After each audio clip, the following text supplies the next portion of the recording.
I am aware that LLDC's plans have attracted some concern, particularly around the planned ending of a temporary use warehouse by a small number of creative and business users who had been given short use leases by the corporation. Those tenants were aware when they signed their leases that this was not a permanent arrangement. The LLDC's plans to install 2 new bridges are not a standalone development, but are in fact part of a wider strategy for Hackney Wick and Fish Island in the local plan that includes up to 4,500 new homes, new employment space, including the protection and re-provision of 8,400 square metres of low-cost workspace and artist studios, and a major refurbishment of Hackney Wick Station. The bridges will connect communities to each other, including future neighbourhoods to be built to wider forms of public transport, open space, new schools, healthcare facilities, universities and cultural facilities, and the economic opportunities that surround them, including high-quality jobs. The bridge plans have been reviewed and tested several times, most recently prior to the detailed plan application being submitted in early 2017. There was also extensive public consultation on the proposed designs for the bridges during the summer and autumn of 2018. Mr. Mayor, my question was actually, what is your view of the extent of the opposition to these plans? Let me just sort of make it a bit clear. You know, Assembly members Boff, Gavron, Shah and I have recently sent a letter to Peter Hendy calling for an immediate halt to the proposals until the LLDC had carried out a proper review and looked at alternative options. Assembly member Pidgeon has opposed the proposals. Assembly member Shah, as chair of the Assembly's Regeneration Committee, published a report, Creative Tensions, which recommended exploring the alternative. So that's the cross-party sort of consensus on this issue, which I hoped you were aware of. But there's also cross-party political opposition on the ground. The Labour ward councillor, Rachel Blake, the Labour mayor of Tower Hamlets, John Biggs, who's very clear on this, and the local Labour MP, Rushanara Ali, are they all wrong? Well, I'm surprised you're not aware of the way the process works on planning matters.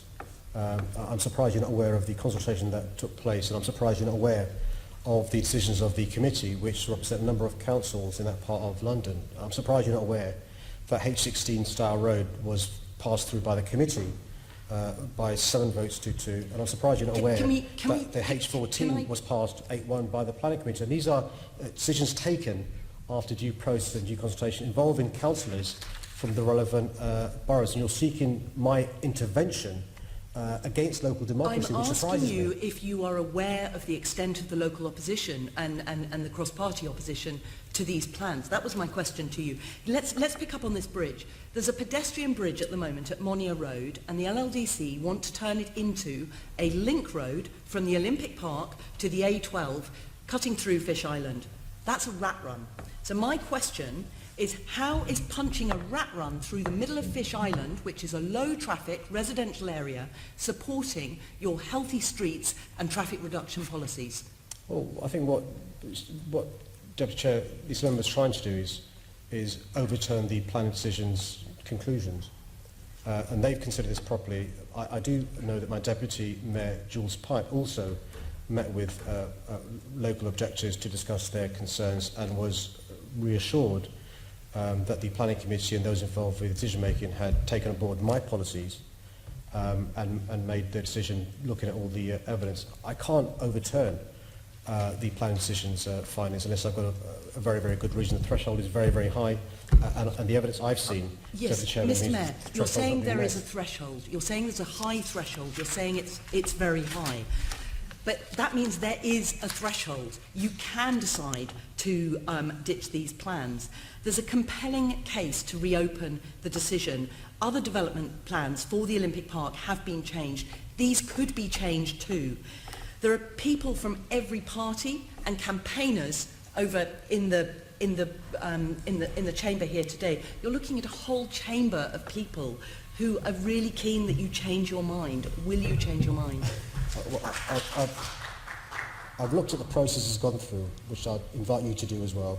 I've looked at the decisions of the planning committee. I've spoken to my deputy mayor who's met with the objectors, and I've also asked TfL to work with the LLDC to review the traffic modelling and options for operating the bridge in light of my new draft transport strategy. Mr Mayor, the LLDC work for you, so let's hope that you can get them to stick to your policies. Thank you.